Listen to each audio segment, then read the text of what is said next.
And can y'all see my screen? Yes. Okay, sweet. So we're going to talk about eating out and vacation. And I'll kind of share my big picture philosophy and then some of the details of like the nutrition of eating out and vacation so that you can have more freedom, more fun, and still find ways to control your weight and take care of your body. So I'll kind of alternate between like, big picture stuff and then small details. But we can break out. I didn't include all the details we kind of could talk about, but if y'all got some questions or if we go on some tangents, that'll be fine. So before we talk about, how do you eat out well, or how do you do vacation and come back from vacation and be on track, you have to define what your goal is. And very often people will tell me, oh, I did horrible this vacation. And it's like, well, why? And they're like, well, I feel bad. And I'm like, okay, well, did you do poorly? And they're like, no, I didn't do poorly. Well, in that case, it might have just been that their sleep was off. Or sometimes they'll say, well, I'm up 3 pounds. And it's like, well, how'd you do? They're like, well, I did well. And so sometimes maybe that's something that they just did that's out of their control. So it's just really important to define, like, what do we mean by we say you do well when you go on vacation or you make the right decisions eating out? And to some extent, that's something that all of you kind of just need to answer for yourself and that I can help you answer. But I do want you to literally think, when you're going into a vacation, you're going to a restaurant, you need to define what will it mean for you to do well. Like, is your goal perfection? Do you want to just like perfectly hit your targets? Do you want to be consistent while you eat out so that you've got the same, or like on a vacation, you want to be consistent and keep the same schedule? Or do you just want to improve? And do you just want to get better from where you are? And for many of us, it's like really okay to say, you know what, I'm not really where I want to be right now, but I'm improving, and that's where I want to be. So I will argue that pretty much the ultimate goal that we're going for, and one of the big things I'm trying to drive toward as your coach, is for you to have a mindset or an identity change. And one of the reasons why I would argue that is because when you look in the research about people who either like quit smoking or get off of alcohol, or who lose 100 pounds and keep it off, big life changes like that.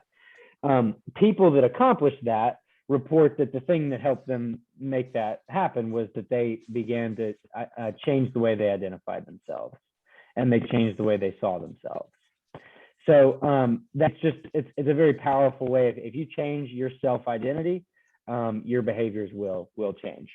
So I would argue that when say, the reason why we're doing this training now is because a lot of people are about to go on vacation. So I'm going to talk in this training as if you're about to go on vacation. But what I would encourage you to do is, if you're on vacation and maybe you're new to health coaching, or like you're really, really trying to get your weight under control, or you're really just trying to feel better in your life, I would argue that you should go into your vacation with a mindset of, I'm a healthy person, and that you're going to do what you can to take care of your body. Not that you're going to be perfect, not that you're going to eat everything that's going to be perfect, but truly that you are going to engage the vacation as a healthy person. And the most important thing that you can do to solidify that mindset is, I know healthy people who will get into a bind for 4 or 5 days, and they don't have access to their gym, and then they eat like crap because they just don't have good access to food. Like maybe they're taking care of a loved one in the hospital, and they're stretched to the limits, and so they'll have 4 bad days of like health. But I don't know any healthy people that will say, you're going on a 4-day vacation, I don't know any healthy people that will say, I'm just going to take 4 days totally off. Because again, that's not really what healthy people do. Healthy people may not be perfect all the time, but they never take just 4 days completely off of taking care of their health. Okay, does that make sense? Is that clear why I think that's important, and the difference between saying, hey, I had 4 days that wasn't as quite as good as I wanted it to be? Everyone I know has those. But it is important that I don't know anybody that just says, I'm just going to take a couple of days off. Does that make sense? Because that means you've got 2 identities. You've got one identity that's trying to be healthy and that's trying to be better, and you've got another identity that just wants to do whatever you want. And what I want people to be able to do is genuinely be someone who wants to take care of their body and doesn't want to take 4 days off. It doesn't feel like a grind that they have to go on vacation and take care of their body. You just are naturally attracted to that. Is there any pushback on that? Any clarification you want to make? Does that seem fair and reasonable?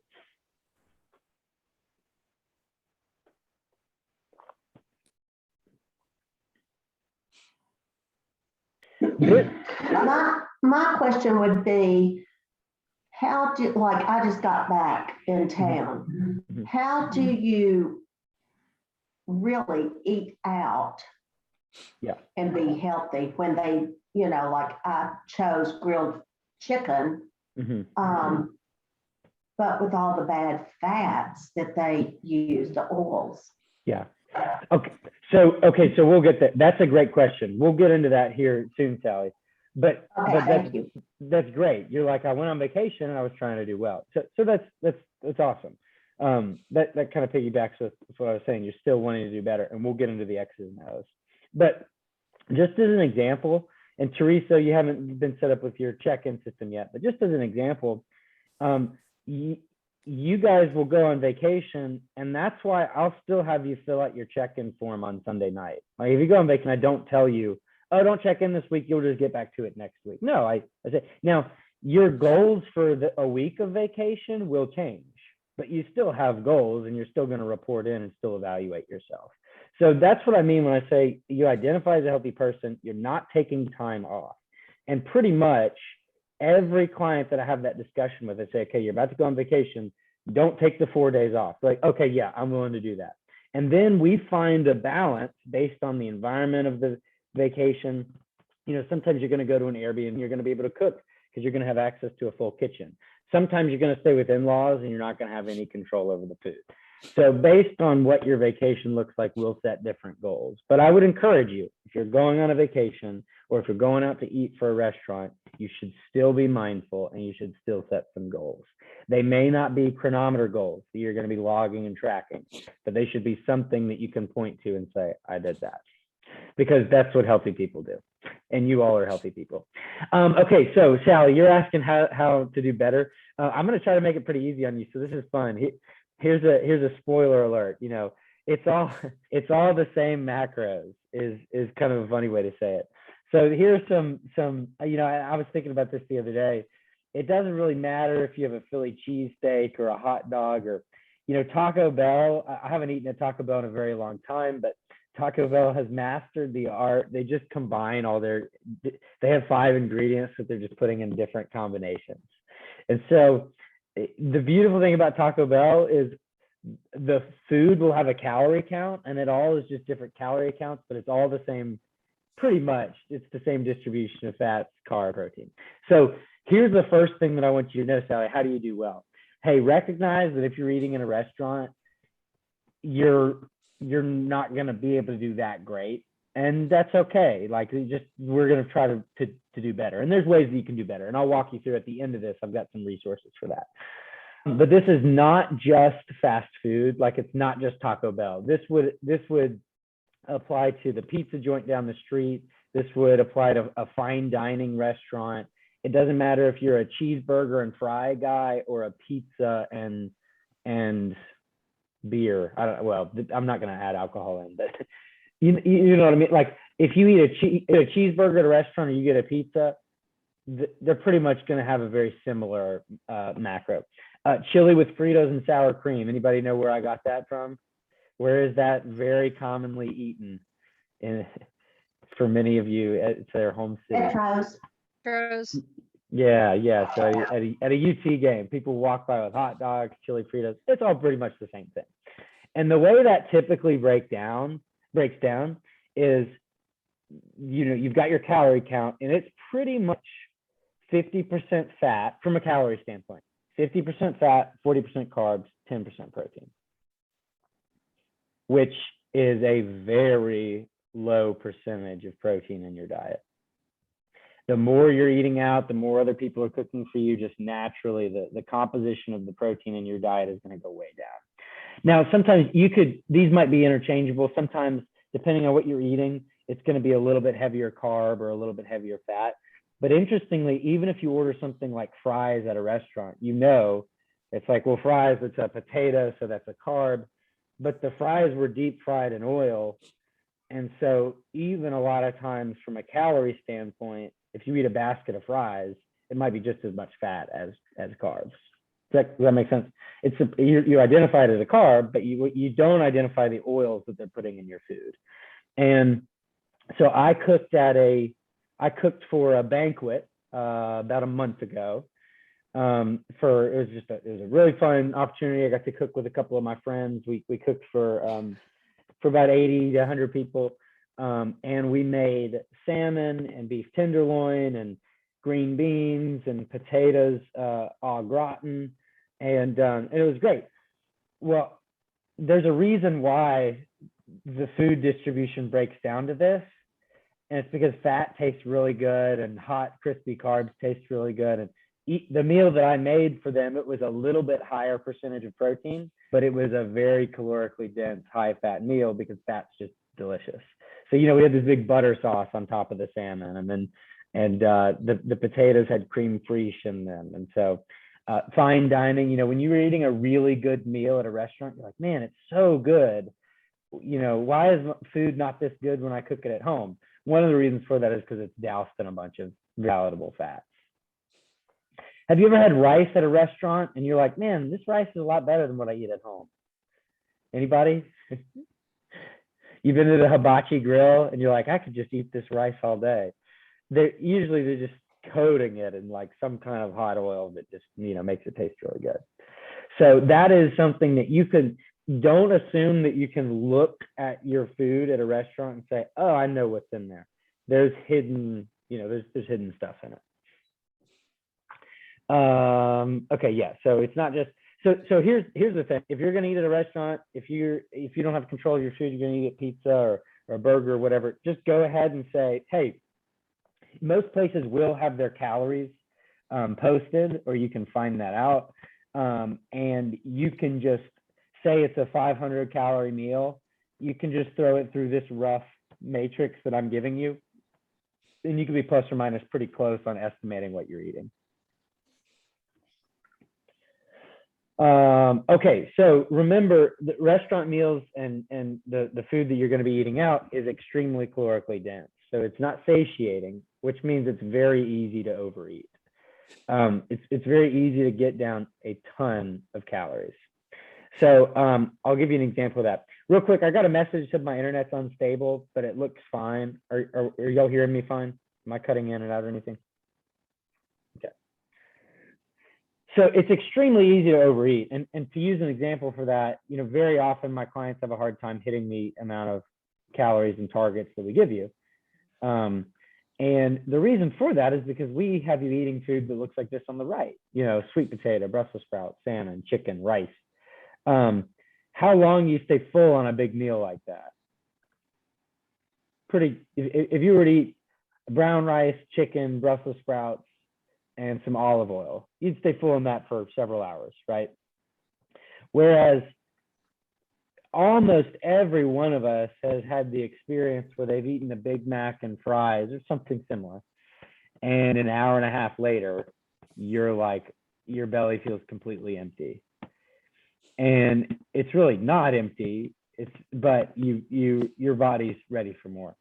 And then how easy is it if I had you eat 350 calories of eggs, for example, that'd be like 7 eggs, 8 eggs. Let me do a little bit of math real quick. Does anybody, ooh, this could be a quick pop quiz. Who wants to come up with how many calories are in an egg?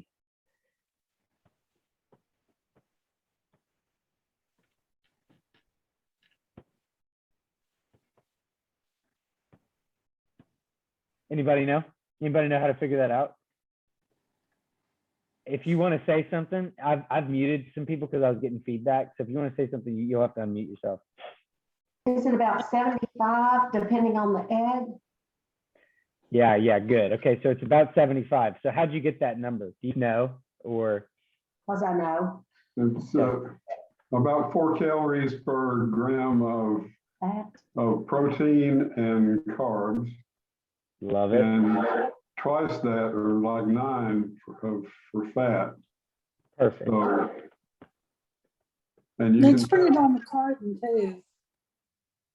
Yeah, they put it on the carton. That's the easy way. We like going it about the hard way. Yeah, so Horace, the engineer, you nailed that perfectly. So I just, this is something that's helpful for you to have memorized. An egg has 6 grams of protein and 5 grams of fat. Like a medium egg, it's an estimate. It might be plus or minus.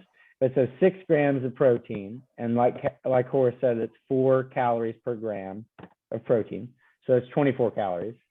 And then 5 grams of fat times 9 calories is 45. So 45 plus 24, about 69, 70 calories. 75 calories is reasonable. So that would be, if you were to eat 350 calories worth of eggs, yeah, that's 5 eggs. So like it'd be pretty hard to eat 5 eggs. That's a lot of eggs. It would not be challenging to drink from a hunger standpoint. It would not be challenging to drink a medium soda, which could easily be 350 calories.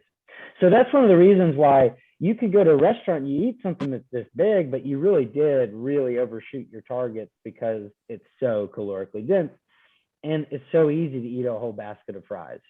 I mean, it's so easy to eat a good amount of ice cream with fried Oreos, deep fried Oreos. Oh, we're not even getting to like fair food and, like luxury, like food trucks that are deep frying things. Like we're not even in that realm.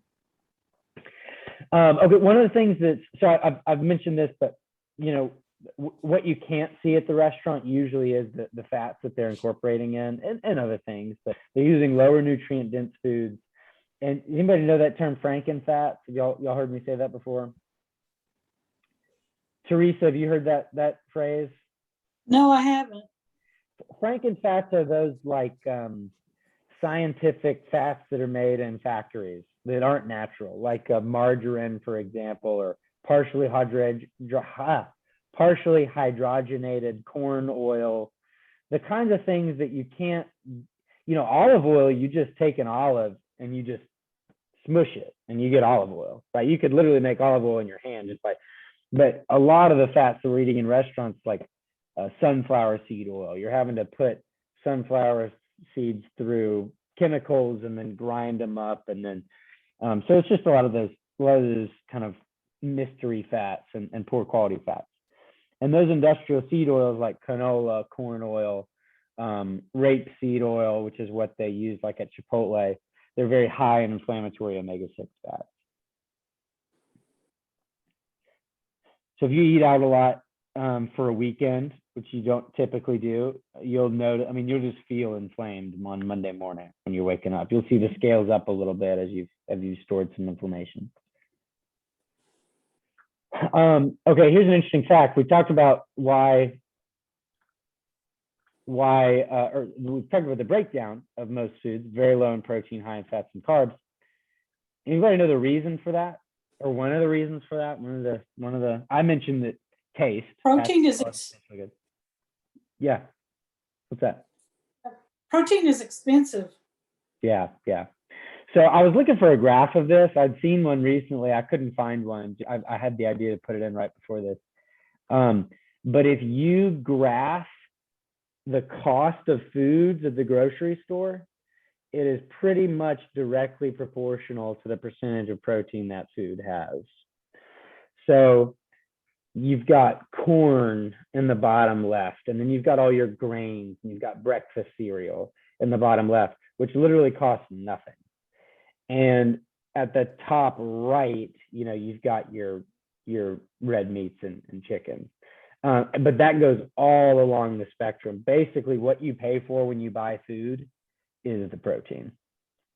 So that's a reality. There's economics at play here. And as you transition to eating a little bit more of a nutrient-dense diet, nutrient-dense foods expire and protein-rich foods are expensive. So if you're going to eat more protein than you've typically eaten, and if you're going to get good nutrients in your diet, you've got to pay for them to be stored and taken care of on a shelf.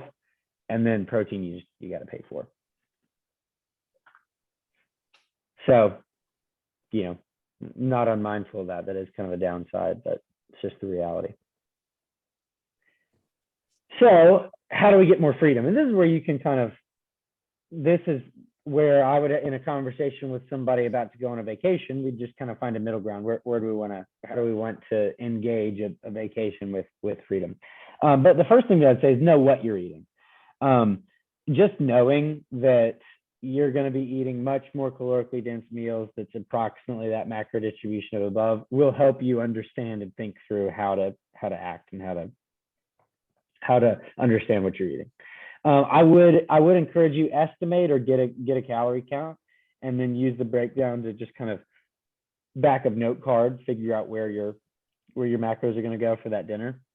And let's assume you're not on vacation. Let's just assume you're going to go out to eat tonight for an anniversary, or for you got family coming in town. Do we have any favorite Knoxville or non-Knoxville, if you're not local, restaurants y'all want to throw out? Lakeside Tavern. Lakeside Tavern. I've never been there, crazy enough, but I've heard it's just beautiful. They have a great salmon. Yeah. I'll have to go in the spring for sure. Anywhere else? Anybody? My wife and I have been going to Savelli's. We've been there twice the last month and a half, 6 weeks. Yeah. I had a interesting experience at First Watch. What do you mean by interesting? Like it wasn't good? It was really good. I mean, Yeah. I studied and went on, I really researched it, figured out which, pancake versus eggs and sausage. I mean, Nice. it was really hard, but I really like First Watch. So I'm glad you liked it. We could, and First Watch will still do the thing where you're getting more fats and carbs than you realize and lower protein. But the cool thing about First Watch, like those health restaurants, it's got a lot of micronutrients, even if the macros aren't perfect. But yeah, I like First Watch. Seasons. Okay. Oh yeah. Anything else? Seasons. Have you ever been there? Oh, yes, I've been to Seasons one time. I went there with our premarital counseling, and that was great. They've got a good burger. It's like a cheap burgers on Fridays, I think. Is that right? I don't know about that, but they have good food. Fair Monday. I Fair think Monday. that's where it was. I know I've been to Seasons, and I know I've had a cheap Friday night burger from a nice place like that, but I think it's the same one. So let's assume my wife and I are going to go to Savelli's tonight, and it's a place like that. It's actually, we like red wine, especially with Italians, so we might have 2 glasses of red wine or split a bottle. So I know that Savelli's is going to give me carbs, because I'll probably get a pasta, but I also know there's going to be a lot of fats in there. And Savelli's posts their calories, so like I could just look at it and say, it's a 1900 calorie meal, which is a lot, and it's also eatable because it tastes so dang good. And so I could theoretically estimate and put it into my, but really I wouldn't, just because I eat out so infrequently like that. I'm just probably not going to track it, but I'll be on track for the rest of the day. But I know that I'll probably just get 25 grams of protein at that max. So what I would do, and this is the way I do it, you might be different, but I would do like an extra half scoop of whey during the day. So there's another 15 grams of protein there. And I would probably eat a little bit of yogurt, like an hour before I went, or maybe 2 hours before. I might eat a can of tuna with a little bit of bread, just because it's cheap and easy and quick for me to do that. And that's another 25 grams of protein right there. When I load up on protein before, protein is satiating, so I'm going to be less likely to overeat while I'm out. We'll make up some of the difference of like having such a low protein proportion diet. And then I am probably because I eat about 2,900 calories in a day, an 1,800 calorie meal is 2/3 of that for one meal. So I would decrease what I'm eating for lunch. So around lunch, I wouldn't eat that. I would maybe just eat a lean protein and some vegetables, and I would go easy on the carbs and fats. And then I would enjoy Savelli's. And because I do that once, well, we just had our birthday. I do it. I probably do it once every 2 weeks, or less frequently than that. If you extrapolate it out over the year, that's what I'd have freedom on that. I also would make sure that I worked out that day, at least gotten a lot of steps in. And then I would just kind of have a good time and know what I'm eating, and it wasn't quite perfect, but it's really sustainable for me, and we love that. If I were traveling, well, I'll talk about traveling actually after that. But basically, the biggest thing for that is to just plan before I go. So that is pretty much the method to how anytime I eat out, whether it's like a friend's graduation from grad school or something, like that's pretty much what I do. I'll add a little bit of protein scoop to what I'm drinking. I'll make sure that I work out that day, and I'll eat a little bit of yogurt or tuna or something before I go. Any questions on that? One time I just grabbed a handful of spinach. One time recently I grabbed a handful of spinach and threw it down just on my way out the door because I knew I wasn't going to get as many nutrients in my meal. And that doesn't bother me, but I don't expect y'all to do that, but that is just kind of how I operated. Does that seem reasonable to y'all? Does that seem sustainable? Is that something that y'all might want to incorporate or could adapt for yourself? Yeah. Yes. It's not too, it's not too hard for me. I might imagine it wouldn't be too hard to add that as well. But the biggest thing for a lot of people, I think, is that it will keep you from, like, if you go to a Mexican restaurant, for example, the worst places to eat are a Mexican restaurant or a place with free garlic bread, right? Which, by the way, is genius from a restaurant standpoint, because they can fill you up on garlic bread and chips, which cost them nothing. So again, like we're all being played. But it will, if you go in and you've already had a little bit of protein, you will not need to just mindlessly eat on the chips as much, and you won't have that craving to just get the mindlessly eat the chips. Okay, any questions on that? So Sally. So the other thing that I would do is, depending on where I'm eating, I would pay for double chicken. Like Chipotle I know costs me about 15% more than it does the typical person, because I'll get double chicken there. So that's a cost that, and I eat out less frequently because it costs me so much to eat out, because I have to, if I'm ever going to get full or eat what I need to, so it's a disincentive for me to eat out, but I pay for the double chicken at Chipotle, and it's another $2.50. Well, we went to Andalusia, Alabama, and there's not a whole lot to pick from. Mm-hmm. So, but I got, we went to a Mexican place one night, and I got fajita chicken. Nice. And ate that. Few chips with salsa. I don't eat the cheese dip. And then the next night we went to a place called Big Mike's, the steakhouse, and I got the grilled chicken with herbs on it, and a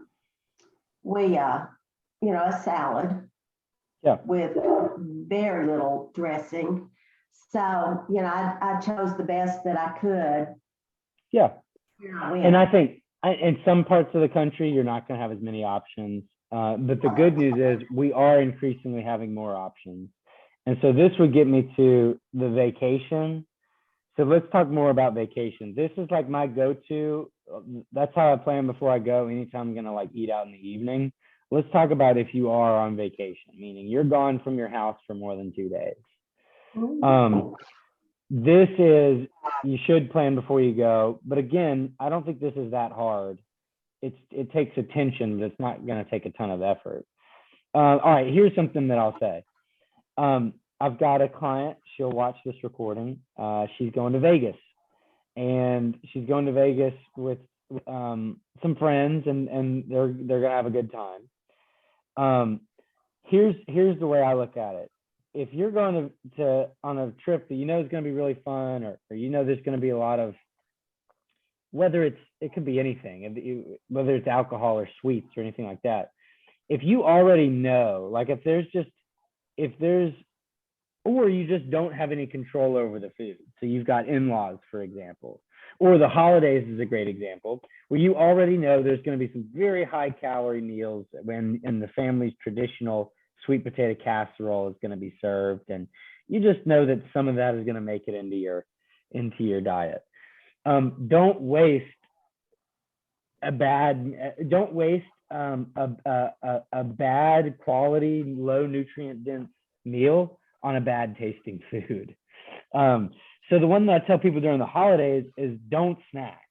You know you're going to get really, really high calorie, probably high sugar foods for the holidays. So don't be snacking between meals on the Snickers. Like, don't have a candy bowl that you put out for the family, because you're just going to start eating out of it. The same thing is, if you know say you're going on a really fun vacation to the beach, and y'all have got a place that your family goes to for dinner every time you go down there. If you know you're going to do that, don't have a sugary coffee for breakfast because it's vacation. And then don't just kind of do whatever lunch happens to you. Like, if you know you're going to get some food that's not optimally healthy for you, then spend that when you really can enjoy it. I would encourage you to spend one meal at max, one meal a day when possible. A good example is if you're going to New York City and you're going to eat at the, a legendary Italian or steakhouse there, don't eat the $1 pizza that's cold. Yeah, don't. If you're eating fine dining for dinner on a vacation, don't eat cold Little Caesars for lunch. Just don't do it, because you're gonna double up all the crap you're putting in your body, and you're not even gonna enjoy it. So that would be and if you're not gonna enjoy it anyways, you might as well just eat like a sandwich that you've been slapped together at a Kroger that you swung by. Does that make sense? Does that seem fair? Because if you just do the thing where, well, I'm just on vacation, so I'll just do breakfast and it'll just be fun. And I'll do lunch and it'll just be fun. And I'll just have a little snack here because I'm just bored. And then you're going to stop enjoying it, and you're going to wake up Monday morning and really, really feel terrible. But you really can minimize the fallout and still have freedom by doing that. I would pay extra for protein, and I would definitely pack some extra nutrients and protein. So I'll give you two extremes. I have had roommates or friends not be able to go on without working out. So like, I've had people that have been in my life that can't go multiple days without working out, and that's not healthy. They're always needing to work out and needing to know where their gym is. But that's not most of us. Most of us err on the other side, where we're more likely to just take too much time off. So you could overdo this. There are people that can obsessively eat and really, really be obsessive worker outers and all that kind of stuff. But I do think so. I went to the beach with some friends to see my brother-in-law, who worked in Charleston over the last summer. So we went there for 4th of July, and we packed some good quality lunch meat. We packed some canned tuna, some seeded bread, some really good quality whole seeded bread. Packed some protein powder, and totally, instead of just going to the beach and just eating tacos every meal, and we just were able to really eat pretty well, and it didn't take that much effort, and it would completely we were able to supplement around some of the meals that we were eating out. Just like I said up here, we were able to just basically do that and completely stay on track and just feel great with how we did at the beach. So I would encourage you to have like a little go bag. Pay for protein, have a go bag that includes a protein powder, maybe some greens, maybe some supplements like a multivitamin, something like that, and then just kind of incorporate those into your trip, however that works with the group that you're with. Does that seem reasonable for most trips? If you're flying, that's harder.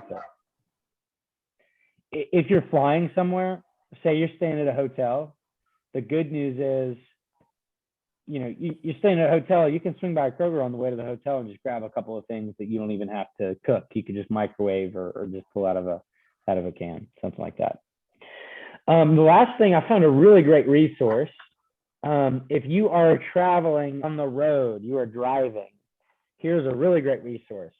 And this is all kinds of common restaurants in America that have some kind of like health-friendly options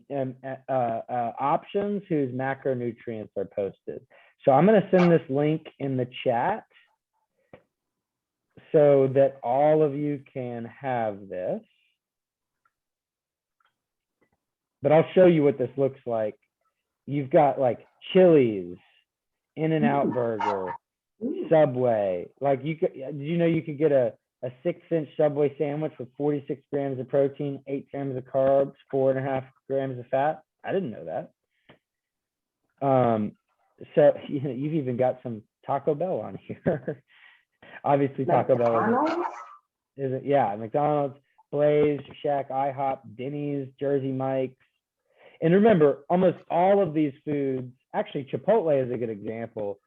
Chipotle is like pretty nutrient dense. It's actually really good quality food. But most of these, even if the macros fit on most of these, you're going to be getting a low, it's not super nutrient dense food. It's not going to be like eating your broccoli. Olive Garden's got some options. I don't trust KFC's, but that's good. I didn't know you could do a grilled chicken breast at KFC. All right. I don't think they do that anymore. Really? They stopped it? Yeah, I think so. They stopped that probably about 2 or 3 years ago. It's been a while. Huh. They may have brought it back, but I heard that they stopped doing it. It wouldn't surprise me. If they Brought it stopped doing back. it. Horst said they're advertising it now, Interesting. so they must have brought it back. Okay. Okay, so let me go ahead and send this to y'all so that y'all have it. And I was really pleased to see this because someone's already done a lot of work on that. And yeah, here is the good news. We really are in like a golden age for stuff like this. There are so many good quality condiments and frozen foods at the grocery now. And restaurants really are catching up, and we've got so many options. I bet now, Sal, again, the hard thing about vacations is the social people that you're with that you don't always have control with. But I bet even driving through Alabama, you can usually find something less than 2 miles off the road that you could get a good option. Chipotle is a pretty good option. It's like anything else. It's got hidden fats. They use rice bran oil to grill their chicken, so that's inflammatory, but it's pretty good for some folks. So usually you're going to be able to find some options now, as long as you're with people that are willing to accommodate. You can. Our excuses are rapidly diminishing, which is good. All right, man, that's 12:45. I started at about 12:05, so that's about 40 minutes. Any questions you want to follow up with, or any? What I would love for y'all to get out of this is to really develop your game plan. Have more freedom when those special events come up and you're going to go out to eat in the evening. Don't just say freedom isn't just, oh, I'll just do whatever and just say this will be fine. Like, the freedom to me would be, hey, plan for that and then enjoy it, and recognize that how you can incorporate that into your life as a healthy person. So I would encourage you, come up with your game plan and continue to think through that identity change. That's my big takeaway. But if y'all want to add anything, or if I hear from y'all what that lands on your end. Is there anything you'd like to tell us about your upcoming trip? Let's see. I am not going on a trip anytime soon, unfortunately. My wife is headed to Ireland today. Oh, my Oh, I God. thought you said you were going to go too, just not at the same time. I was going to go. I just couldn't make it work with something, and that's okay. It's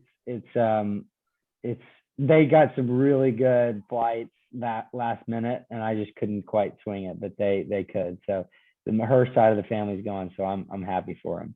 And I don't know what they're gonna do, because like if I were in Ireland, you know, they just eat a bunch of potatoes and beer and like, The pubs. yeah, I mean, that's not a knock. Maybe that's anti-Irish sentiment. I don't mean it to be. But I would have just like loaded up on protein powder, and I don't know what I would have done. It would have been an interesting test. Would have been hard for me though. Andrew, Yes. they serve a side of potatoes with every meal, Yeah. I believe Yeah. it. I believe Yeah. it. but it's beautiful. Yes. Beautiful. But we went a couple years ago and I had fish almost every night. It was delicious. And also during the day when we were out and about, they have like vegetable soup of the day. They take all the vegetables from the night before and they mix it all up and make soup out of it. So I had that every day. I actually lost weight on that trip. Seriously. Well, Devonna, you're not helping me at all. I was doing fine psychologically until that. We hiked and walked, and so I burned off the beer. Yeah. Oh man. Well, we've been my wife and I have been watching all those British shows. Poldark, Downton Abbey, Pride and Prejudice. So